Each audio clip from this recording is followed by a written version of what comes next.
Assalamualaikum warahmatullahi wabarakatuh. Alhamdulillahirabbil alamin. Wassalatu wassalamu ala asyrafil anbiya'i wal mursalin wa ala alihi wa sahbihi ajma'in. Qala Allah fil Qur'an, a'udzu billahi minasy syaithanir rajim. Bismillahirrahmanirrahim. Ya ayyuhalladzina amanu dkhulu fis silmi kaffah wa la tattabi'u khutuwatis syaitan innahu lakum aduwwum mubin. Wahai orang yang beriman, masuklah menjadi Islam atau ke dalam Islam ini semuanya, seluruhnya, pikiranmu, perasaanmu, sikapmu, penampilanmu, bicaramu, diammu, interaksi sosialmu, aktivitas hidupmu, kafatan. Wala tattabi'u khutuwatis syaitan. Jangan kalian ikuti khitahnya syaitan. Innahu lakum aduwwum mubin. Sesungguhnya syaitan itu bagi kalian adalah musuh yang nyata. Shadaqallah wa shadaqa rasuluh wa ba'du. Jemaah yang mulia, kembali kita bertemu dalam kajian rutin membedah topik ma'rifatul Islam. Alhamdulillah, ini merupakan kajian yang setiap hari Kamis lepas salat zuhur di Masjid Salman, Jalan STM Medan, yang insya Allah sudah berlangsung cukup lama, dan insya Allah mudah-mudahan ini bisa istiqomah dan rutin. Kajian kita ini nanti bisa dilihat ulang melalui channel YouTube Roadmap to Jannah, ya, Roadmap to Jannah, ya, channel. Insya Allah seperti kajian yang kemarin itu sudah ada di sana dan boleh didiskusi atau dipelajari ulang di sana. Pada kesempatan kali ini kita akan mendiskusikan bahagian terakhir pembahasan kita di seputar materi khosaisul Islam atau karakteristik Islam. Bab atau bahagian yang pertama yaitu karakter Rabbaniyah. Karakter Rabbaniyah, saya sudah berulang mengatakan ada 4 hal yang tak bisa dipisahkan dari karakter Rabbaniyah ini. Pertama adalah ghoyah atau tujuan berislam ini. Kedua, wijhah, perspektif berislam ini. Ketiga, masdar. Ini kemarin yang kita berlama-lama untuk mendiskusikan ini, sumber Islam ini. Maka ketika ada orang yang mencoba menuduh Islam dan mengatakan bahwa Islam ini menciplak dari ajaran-ajaran sebelum Islam, Muhammad itu nyiplak ajaran Kristen, dia belajar kepada Waraqah, kata seorang murtad yang kemudian jadi pendeta di agama barunya. Dia berulang-ulang menegaskan, padahal kalau ditanya saja sepintas sama dia, tolong berikan bukti otentik bahwa Muhammad memang belajar khusus kepada Waraqah tentang agama. Saya yakin dia tidak punya dalil itu. Tapi biasalah orang-orang seperti ini cenderung emosional. Mereka sebenarnya sudah frustasi, tidak tahu bagaimana cara menyerang Islam, maka yang muncul adalah tuduhan demi tuduhan. Tuduhan ini rasional, tidak rasional, ini hal yang tidak mengejutkan kita sebenarnya. Kenapa saya mengatakan tidak mengejutkan kita? Contoh nih, sudah ada pelajarannya di zaman Rasulullah sendiri, ya. Nabi Muhammad itu sepakat tidak ada satupun orang Mekah yang tahu dia, yang punya catatan negatif tentang dia. Akhlaknya, nasabnya, perilaku hidupnya, tidak ada satupun catatan negatif. Tapi begitu Nabi Muhammad menjadi Nabi dan Rasul, berdakwah di tengah mereka, mereka frustasi melawan Nabi Muhammad, mereka tidak bisa. argumentasi mereka itu dengan mudah bisa dipatahkan oleh Rasulullah dengan argumentasi Rabbaniyah ini. Dan ini yang perlu saya ingatkan, sepanjang zaman dalam sejarah Islam, penolakan terhadap Islam, pembungkaman terhadap dakwah Islam itu akhirnya dilakukan selalunya dengan pendekatan kekuasaan, kekuatan. Mereka tidak peduli lagi Islam ini benar atau tidak benar, yang penting habisi saja. Nabi Muhammad itu mereka tuduh sebagai pendusta, mereka tuduh sebagai penyihir, mereka tuduh sebagai orang gila, mereka tuduh sebagai orang yang kena penyakit ayan. Ini kalau di empat inilah, ini disebut-sebut dalam Quran. Nabi Muhammad itu pendusta, Nabi Muhammad itu gila, Nabi Muhammad itu kena penyakit ayan, ya. Nabi Muhammad itu kemudian disebut juga sebagai orang yang nggak pernah punya pendirian, mengikuti hawa nafsu kalau bicara.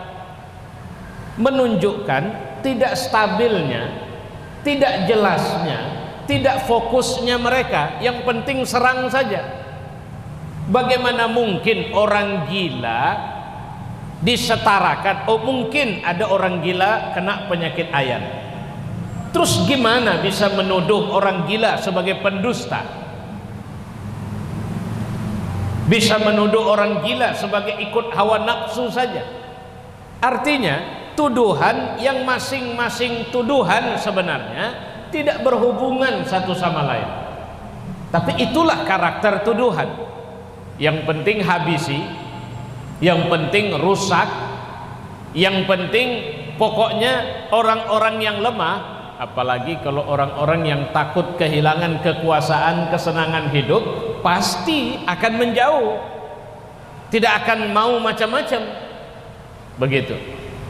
Nah, makanya saya perlu sampaikan, ini yang menarik ketika empat ini, tujuan, ghoyah, perspektif, wijhah, samalah seperti kita melihat misalnya pandemi COVID-19 dengan perspektif Rabbaniyah. Artinya kita percaya Allah bilang dalam Quran, wala rabbin wala yabisin illa fi kitabim mubin.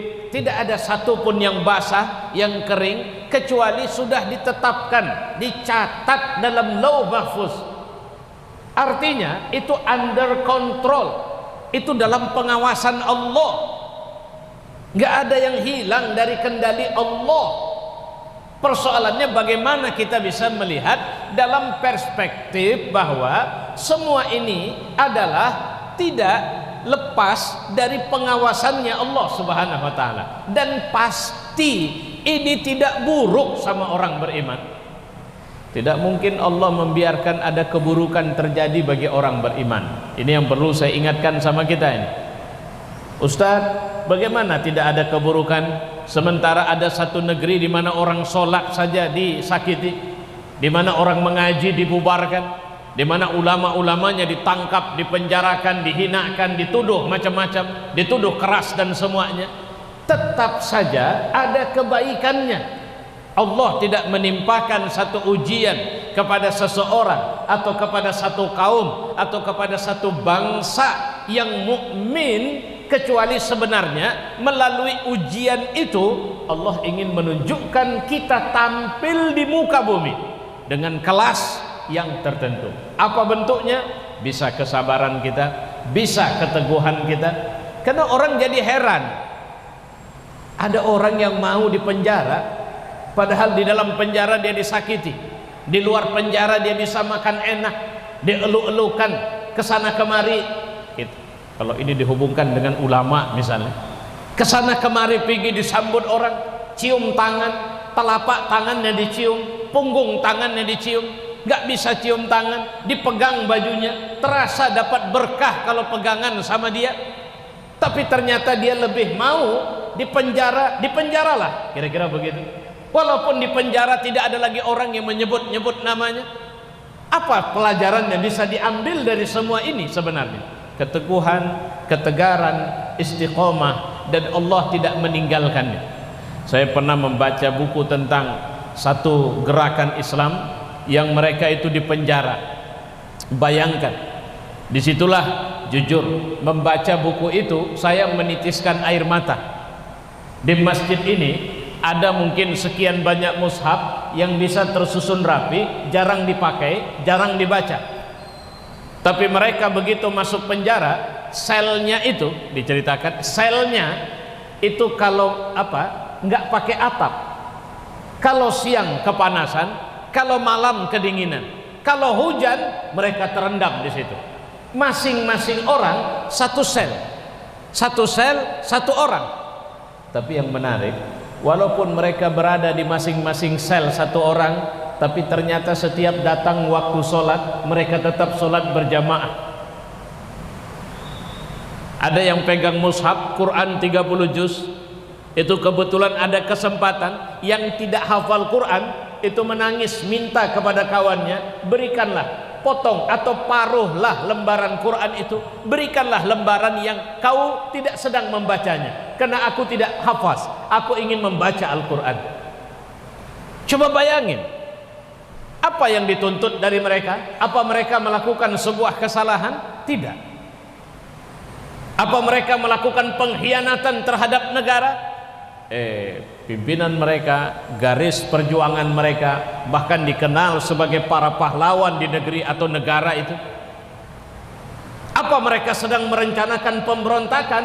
Tidak. Tapi kenapa mereka dipenjara? Mereka dibungkam karena mereka mengatakan bahwa tidak ada Tuhan kecuali Allah. Ingat kasus yang diabadikan dalam surat Al-Buruj tentang satu kampung yang dibakar dalam satu lubang dengan api, sampai-sampai seorang ibu yang megang bayi pun menyemplungkan diri ke dalam api itu dengan satu keyakinan tidak ada Tuhan kecuali Allah. Pilihannya sederhana, kalau mau hidup nggak apa-apa, tapi jangan jadi orang beriman. Saya kasih makan, saya kasih semuanya, apa yang kalian minta saya kasih, kata rajanya. Tapi bagi mereka pilihan menuhankan Allah itu jauh lebih berharga dari sekedar apa yang dijanjikan raja itu. Bahkan akhirnya mereka memilih kematian. Subhanallah. Ketika mereka satu demi satu dicemplungkan ke dalam lubang berisikan api yang sedang berkobar itu, orang-orang kafir itu berduduk sambil makan, minum, tertawa melihat orang-orang mukmin ini meregang nyawa. Ini kalau bahasa Quran disebut dengan ashabul ukhdud. Ya, ada ashabul kahfi.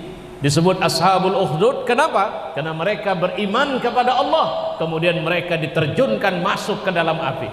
Hal yang sama terjadi sepanjang rentetan sejarah kemanusiaan manusia. Nah, ini yang saya bilang sulit untuk membahasakannya kecuali kita mempelajari ini. Semua perspektif karena Allah. Keyakinan kita tidak ada secuil ayat pun, sepotong ayat pun, satu huruf dalam Quran itu yang titipan Nabi Muhammad sendiri. Tidak ada. Apalagi intervensi sahabat, tabi'in atau siapapun. Quranlah satu-satunya kitab suci yang nggak perlu diedit oleh manusia redaksinya. Tidak perlu. Dari sejak diturunkan kepada Nabi Muhammad sampai sekarang, Quran masih Quran yang sama, tidak ada perubahan. Walaupun ketika proses kodifikasi itu artinya pembukuan Quran berjalan atau berlangsung, orang-orang kafir Quraisy, orang-orang di Indonesia ini ada. Saya pernah membaca diskusi dari kelompok yang menyebut diri JIL, Jaringan Islam Liberal. Ini sempat ngetren di zamannya. Kelompok ini menuduh ada sebahagian ayat-ayat Quran yang dihilangkan dalam mushaf Utsmani ini. Kenapa? Mereka menuduh dengan cara berpikir mereka. Mereka mengira setiap rezim berkepentingan untuk mengatur atau mengikat makna sesuai dengan mau dia. Samalah kayak di Indonesia. Zaman Soekarno Pancasilanya versi Soekarno. Zaman Soeharto Pancasilanya ya versi Soeharto. Zaman Habibie Pancasilanya versi Habibie. Zaman Gus Dur versi Gus Dur. Zaman Megawati versi Megawati. Zaman SBY ya versi SBY. Sekarang zaman Jokowi, Pancasilanya terjemahnya ya versi Jokowi. Saya bilang nama-nama ini karena mereka presidennya, maksudnya rezim ini berkepentingan untuk menerjemahkan Pancasila ya sesuai mau mereka. Apa benar ada istilah demokrasi terpimpin dalam sistem Pancasila? Tapi kita nggak bisa ngomong di zaman Soekarno. Bagaimana bisa komunisme menjadi ideologi yang juga dianut oleh negara ini? Karena Soekarno menyatukan antara agama nasionalis dengan komunis dengan istilah nasakom, bahkan meletakkan na. Jadi artinya dengan istilah ini apa namanya? Agama di bawah nasionalisme. Ketika agama di bawah nasionalisme, maka yang terjadi yaitu merendahkan agama. Cuma kita nggak bisa ribut. Kenapa nggak bisa ribut? Rezimnya memahami makna Pancasila atau nilai moral ya seperti itu. Tumbang ganti. Kita pakai penataran P4 untuk mensosialisasikan Pancasila. Kita pakai apa namanya Eka Prasetya Pancakarsa, kemudian dibentuk oleh negara yang disebut dengan BP7. Sekarang tidak BP7 tapi BPIP. BPIP mau dibuatkan undang-undangnya, nilai-nilai ideologi Pancasila dituangkan ke situ. Apa sih bedanya? Tapi Muslim Quran enggak. Mau rezim manapun Quran nggak bisa ganti. Quran di Saudi, Quran di Turki, Quran di India itu yang beda cuma khotnya, cetakannya, isinya, redaksinya tidak ada yang berbeda. Kenapa? Karena aturannya Allah yang punya. Allah itu siapa? Tuhan sejak zaman manusia belum ada sampai Tuhan sejak zaman manusia nggak ada lagi semuanya. Dialah Tuhan manusia sebelum lahir, Tuhan manusia setelah lahir, Tuhan manusia ketika manusia masuk ke alam barzah, Tuhan manusia nanti ketika manusia dibangkitkan di yaumul akhir. Nggak ganti Tuhannya, ya itulah Tuhan itu. Jamaah yang mulia, nah ini saya bilang ini sentuhan akhir dari pelajaran kita ini. Apa yang sedang saya ingin sampaikan ini,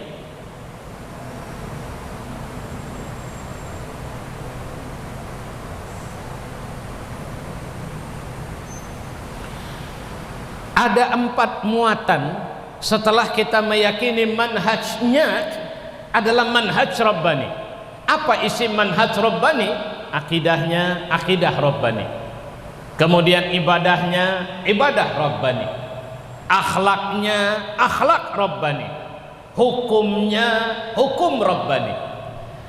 Nah itu yang sekarang saya perhatikan, jujur saja secara pribadi saya prihatin lihat umat Islam khususnya di negeri kita yang sedang terseret habis dengan isu-isu politik. Saya bukan mengatakan politik bukan bahagian dari Islam. Saya orang yang meyakini hakul yakin politik itu bahagian dari Islam, ajaran Islam ada tentang politik. Tapi maunya yang kita terapkan politik Islam. Sekarang ini sistem dendam satu sama lain. Benarkah komunis bangkit di republik ini? Saya bilang enggak. Jadi yang mana yang sebenarnya? Keluarga komunis yang kemarin habis di penjara, dibantai pada tahun 65, setelah peristiwa 65 itu menyimpan dendam. Dendam itu yang mereka salurkan dengan munculnya istilah neokomunisme untuk kita berikan kepada mereka sebagai brandingnya. Mereka tahulah Cina saja pun tidak menerapkan komunisme secara mutlak. Dia masuk era pasar bebas, dia menjadi negara kapitalis baru.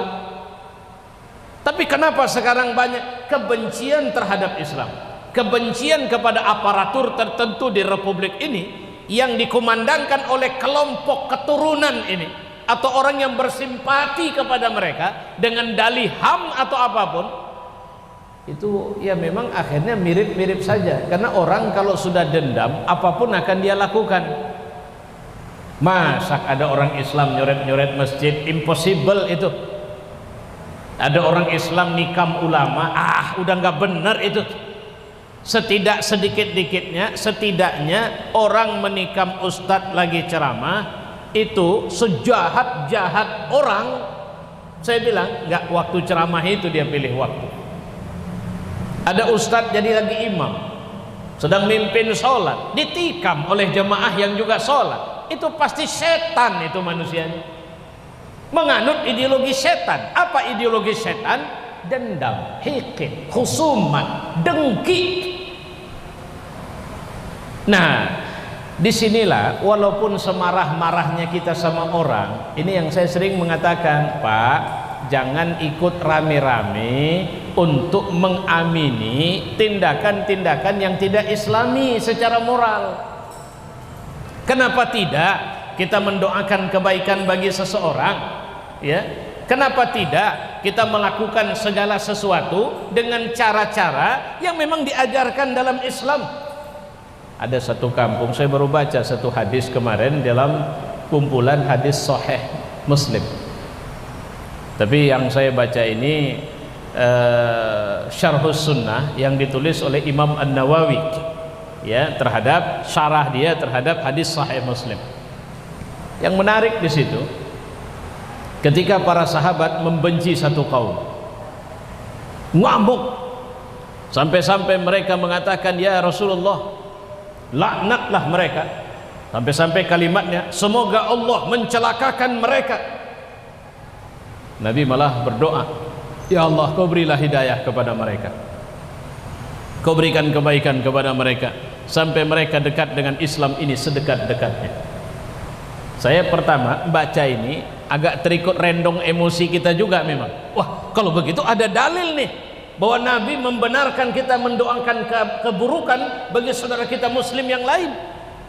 Saya baca ulang, saya salah baca rupanya. Kenapa? Di bawah ada kalimat Rasul mendoakan mereka, ya Allah, buka hati mereka supaya mereka bisa dekat kepada Islam ini sedekat-dekatnya. Nah, ini menarik ini moral Rabbani. Kenapa? Karena hakikatnya sesama manusia, apalagi sesama mukmin. Makanya sangat aneh kalau ada orang mengaku mukmin hanya bisa senyum sama kelompoknya, di luar kelompoknya nggak senyum lagi. Ada yang sampai mengatakan kalau ahli bid'ah ngucap salam nggak wajib jawab salamnya. Kapan-kapan ada dalil begini ketemu tuh? Ya, sama kafir saja orang ngucap salam, masih ada ulama yang mengatakan selama dia mengucapkan itu dengan tulus, boleh kita menjawab salam itu seperti biasa. Ini saya baca dalam kitab-kitab para alim kita. Yang menjadi persoalan sekarang, kenapa kita menjadi begitu pemarah, kita menjadi begitu pendendam? Tunggu dulu, mungkin kita marah karena tidak berdaya. Kalau tidak berdaya, bangun kekuatan. Kekuatan itu melalui persatuan. Hubungan apa? Hubungan akhlakul karimah di antara kita. Ini sebenarnya Rabbaniyah Islam mengajari kita untuk berakhlak. Jemaah yang mulia, saya pikir ini catatan-catatan kecil yang bisa saya sampaikan. Ya, semoga Allah memberi kebaikan terus kepada kita, memudahkan kita untuk bisa mencintai Islam ini sepenuhnya, menerapkan nilai-nilai ajaran agama Allah ini sebaik-baiknya dalam hidup kita sehari-hari. Nah, saya pikir ini penjelasan yang bisa secara sederhana saya sampaikan. Insyaallah nanti kalau ada pertanyaan kita diskusikan. Kalau tidak ada pertanyaan, ini saya sampaikan. Ya, insyaallah ceramah kita pada hari ini boleh nanti. Biasanya berapa lama waktunya, Pak? 1-2 hari atau berapa sudah di-upload? Selambat-lambatnya 2 hari setelah sekarang bisa dicek di YouTube Road to Jannah official. Ada officialnya di bawah. Nah, tapi jangan lupa, jangan cuma lihat, kan begitu ya Pak ya. Ada subscribe, ada like, kalau bisa share. Ya. Nah, apa operatornya? Mereka atau beliau berdua yang duduk di sana. Ya. Kalau yang masjid Salman tetap menyiarkan melalui Instagram. Insyaallah mudah-mudahan Allah memberi keberkahan bagi dakwah kita. Assalamualaikum warahmatullahi wabarakatuh.